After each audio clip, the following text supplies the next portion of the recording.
I've been on both sides of the table. I've been in treatment, and now I'm on the other side of the table. And when I was in treatment, which was a long time, I've been, in my history, 23 detoxes, 6 residential treatment programs, finally sober living.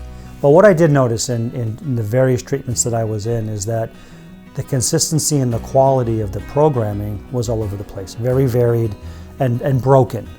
And I thought in the back of my mind, if I was ever to do this, there's not a better way of doing it, but a way that I think can capture the different needs and the wants of the clients.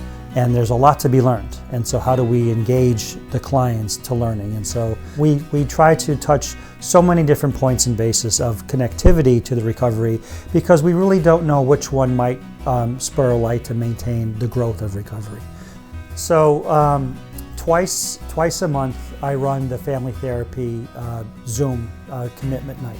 And it's an opportunity for the parents and the loved ones of our clients to sit down and ask questions. And that's really valuable, because there are times where if it's not broke, don't fix it. But there are times where the loved ones want to really know, what are they learning, what's going on, how can I be more involved? Trauma plays a rather significant role in the life of an addict and an alcoholic, to such a point where the addict and the alcoholic is never truly aware that they might have experienced trauma.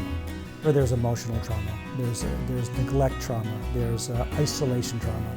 And what I try to do is explain that if you didn't have sexually abused or beaten up as a child, it doesn't mean you did not experience trauma. There's other more delicate aspects that have longer lasting components in early recovery. Unfortunately for addicts and alcoholics, the coping skill that we find is the alcohol and is the drug. And when we put that us down and we put that aside, we're still left with the trauma. So we have to find new coping skills to deal with the trauma. And at the end of this, there's a great understanding and a great sense of joyness with their loved ones. So when they do come home, they're like, yeah, when they can talk about the second step, the 8th step, the 9th step, or what the fellowship is, they have an understanding. And as our clients heal and get better, their parents and their loved ones get better too. And we need to have that communication. It's wonderful.